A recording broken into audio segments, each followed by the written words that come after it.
Hello friends, आज का topic है सिंपल इंटरेस्ट। कॉम्पिटिटिव एग्जाम के लिए एक इम्पॉर्टेंट टॉपिक है और इस टॉपिक को पे कुछ क्वेश्चन सॉल्व करने से और कॉन्सेप्ट जानने से पहले कुछ बेसिक कॉन्सेप्ट हम लोग जान लेते हैं।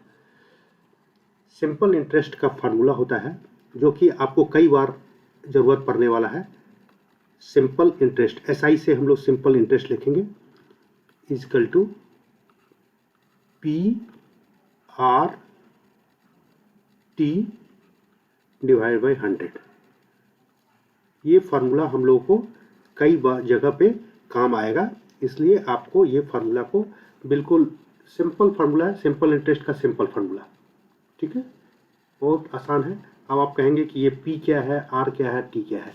ठीक है, P जो है प्रिंसिपल अमाउंट है। प्रिंसिपल अमाउंट क्या है? प्रिंसिपल अमाउंट जैसे कि बैंक में हमने मान लिया कि बैंक में वैसे कंपाउंड इंटरेस्ट लगता है, लेकिन बैंक में सपोज दैट कि बैंक में हमने अभी पैसा रखा 1000 रुपये रखा, तो वो हमारा प्रिंसिपल अमाउंट हो गया। आर जो है रेट ऑफ इंटरेस्ट है। आर क्या है? Rate of interest. Rate of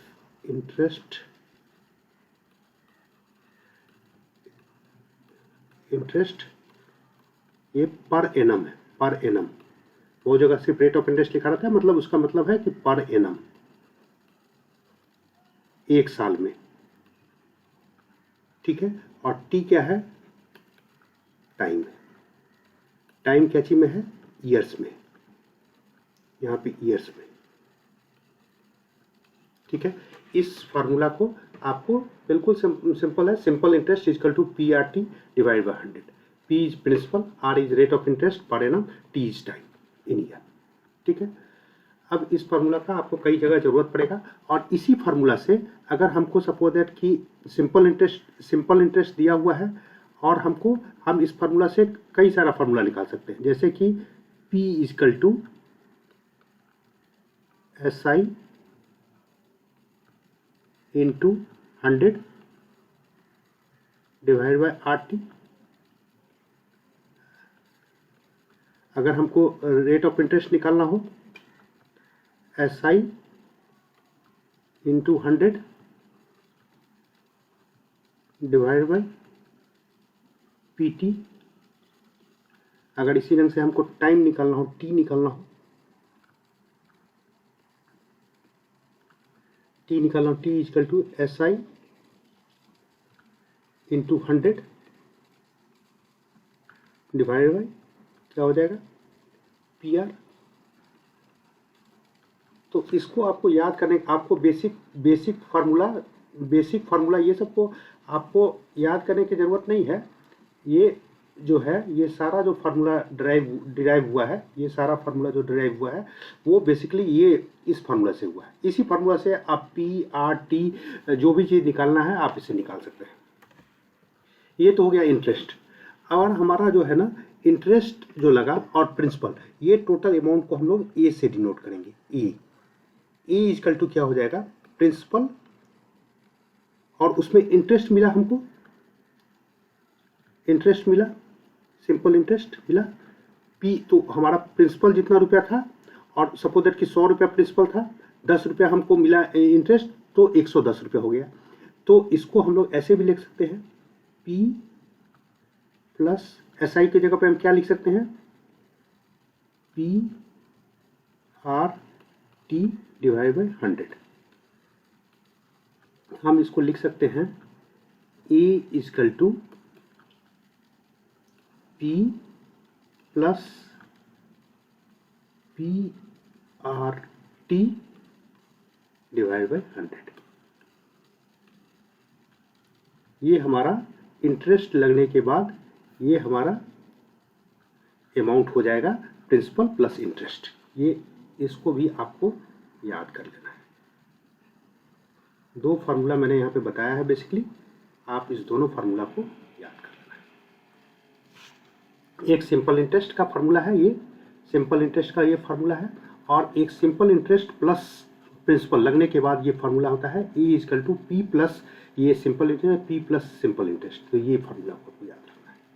ठीक है, इतना हम लोग समझ गए तो हम लोग आगे बढ़ते हैं। एक प्रॉब्लम लेते हैं। ये प्रॉब्लम क्या है? ये प्रॉब्लम है कि कितना हम एनुअल पेमेंट करेंगे, कितना एनुअल पेमेंट हम लोग करेंगे।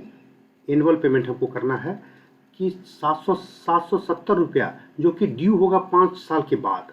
5 साल के बाद इंटरेस्ट जो है 5% पर एनम, सिंपल इंटरेस्ट। ठीक है, तो कितना रुपया हमारा एनुअल पेमेंट होगा? ठीक है, इसको हम लोग दो तरीके से सीखेंगे। पहले तो इसको एग्जाम में, कॉम्पिटिटिव एग्जाम में आपको शॉर्टकट मेथड क्या लगाना है वो पहले कर देते हैं, और उसका डिटेल मेथड भी मेथड वाइज समझेंगे। एनुअल पेमेंट क्या हो जाएगा?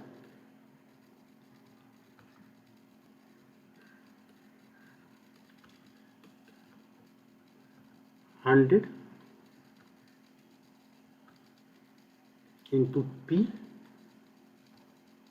divided by 100T plus RT T minus 1 divided by 2। ठीक है, इस फार्मूला को अगर आप याद रखते हैं कि अगर हमको 770 रुपया 5 साल के बाद ड्यू हो रहा है 5% के रेट पे, तो हमारा पर एनम हर एक साल कितना रुपया पे करना है, तो इस फार्मूला पे हमको इस फार्मूला पे इसको सिंपली बैठा देना है, और ये तुरंत हम जो है सेकंड्स में इसको हम निकाल सकते हैं। अब इसके जगह पर हमको क्या करना है, सिंपली हम लोग बैठा देंगे 100 इंटू 770 डिवाइड बाय टी कितना है, 100 इंटू टी कितना, 5 ईयर्स है तो 5 लिख दिया, प्लस आर कितना है 5, टी कितना है 5, इन टी माइनस 1, टी माइनस 1 कितना हो जाएगा 4, 5 माइनस 1 4 हो जाएगा, डिवाइड बाय 2 इक्वल टू हम लोग लिख सकते हैं 100 इंटू 770 डिवाइड बाय 500, और इसको सॉल्व करेंगे तो आ जाएगा 50 equal to 100 770 divide by 550, solve करेंगे तो 140। ये 140 इस फार्मूला पे हम ये जब बैठा इस फार्मूला पे जब हम इसको बैठाएंगे तो हमारा ये तुरंत जो है सेकंड्स में ये हमको मिल जाएगा। अब एक बार कॉन्सेप्चुअल भी जान लेते हैं, कॉन्सेप्ट भी जानना बहुत ज़रूरी है। ये क्या कर रहा है कि हमको जो है सपोज दैट कि हम एक समझाने के लिए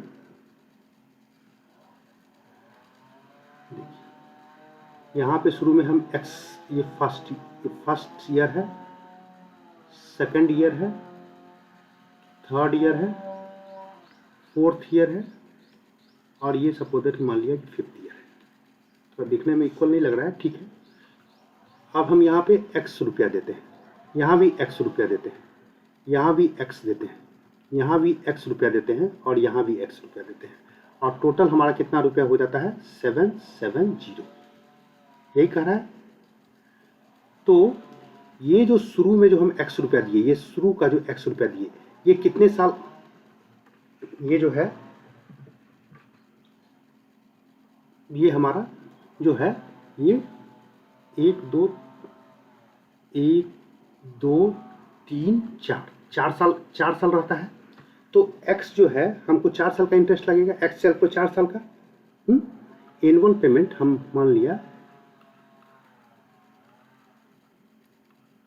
एनुअल पेमेंट जो है, annual payment x,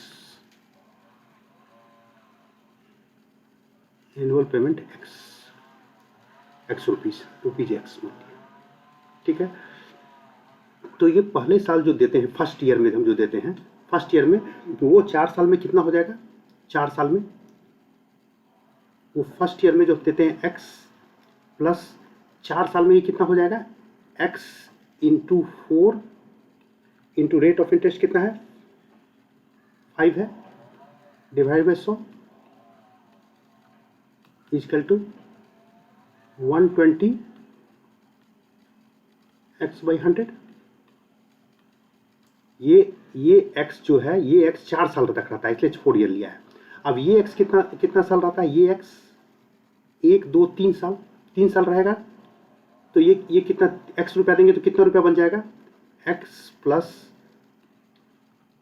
x into 3 into rate of interest 5 है, डिवाइड बाई 100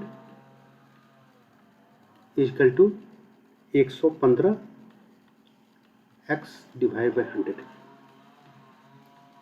ये जो फार्मूला जो लगाया है ये हमने बताया था ना, a is equal to p plus PRT divide by 100। यही बताया था ना कि अगर P प्रिंसिपल है तो वो कितना हो जाएगा, प्रिंसिपल प्लस इंटरेस्ट, यहाँ पे प्रिंसिपल प्लस ये इंटरेस्ट 3 साल तक। ये प्रिंसिपल ये 4 साल है, ये 3 साल है, ये 4 साल है, ठीक है। ये कितना साल रहता है, 2 साल रहता है। x प्लस x का 2% 2 साल 5% के रेट से ये कितना हो गया 110 x डिवाइड बाई 100। ये कितना साल रहता है, ये कितना साल रहता है 1 साल। तो ये कितना हो जाएगा, 1 साल में कितना अमाउंट बन जाएगा, x दिया और x को 1 साल रखे, x into 1 into 5 divide by 100 is equal to 105 x divide by 100। और लास्ट में जो x दिए वो तो तुरंत दिए, उसमें कोई इंटरेस्ट पे नहीं लगा, तो लास्ट वाला जो है सिर्फ सिंपली फिफ्थ में दिए वो सिंपली x हो गया। तो फर्स्ट ईयर में जो दिए वो हमारा बन गया इतना रुपया।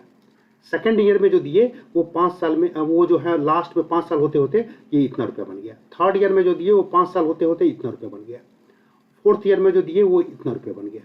और फिफ्थ ईयर में जो x रुपया दिए, चूंकि उसमें कोई इंटरेस्ट नहीं लगा तो इतना रुपया हो गया, ठीक है। तो हमको ये सब मिला करके, ये सारा मिला करके हम कितना रुपया दे रहे हैं, इतना सारा चीज मिला करके हम कितना रुपया दे रहे हैं, 770 रुपया दे रहे हैं। तो हम इसको लिख सकते हैं 120 x divide by 100 plus 115 x divide by 100 plus 110 x divide by 100 plus 105 x divide by 100 plus x is equal to कितना 770 रुपये देते हैं टोटल।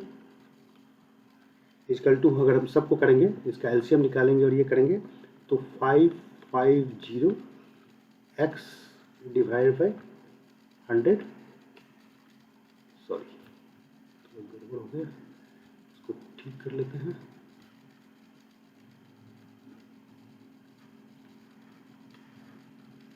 इजकल टू 770, तो x is equal to 770 into 100 divide by 550 is equal to 140।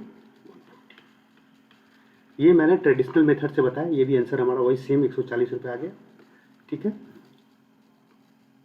इस चीज़ों को समझना जरूरी है कि हम अगर एनुअल पेमेंट x रुपया कर रहे हैं तो फर्स्ट ईयर में जो दिए वो 4 साल रहता है, तो x रुपया प्लस 4 साल का इंटरेस्ट, तो ये हो गया 120 x बाई 100। फिर सेकेंड ईयर में x रुपया दिए वो 3 साल रहता है, तो ये हो गया 115 x बाई 100। ये उसका तीसरे साल में ये x देते हैं तो वो 2 साल रहता है और वो बन जाता है 110 बाई x। और ये चौथे साल में x देते हैं वो बन जाता है 105 x बाई 100। और लास्ट ईयर में एक्स देते हैं, उसमें कोई इंटरेस्ट नहीं लगता है। तो ये टोटल मिला करके हम 770 रुपया देते हैं। और ये जब हम नेक्स्ट पेज में गए इसी को मिला करके 770 हमने लिखा और ये हमारा एक्स का वैल्यू यहाँ आ गया।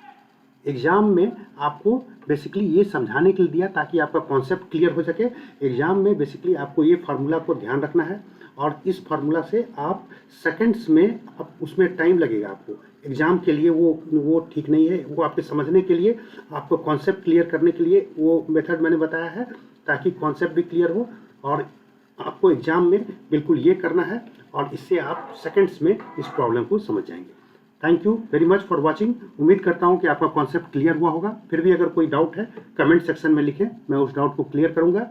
मिलते हैं फिर नेक्स्ट कुछ कॉन्सेप्ट के साथ अगले वीडियो में। Thank you very much for watching.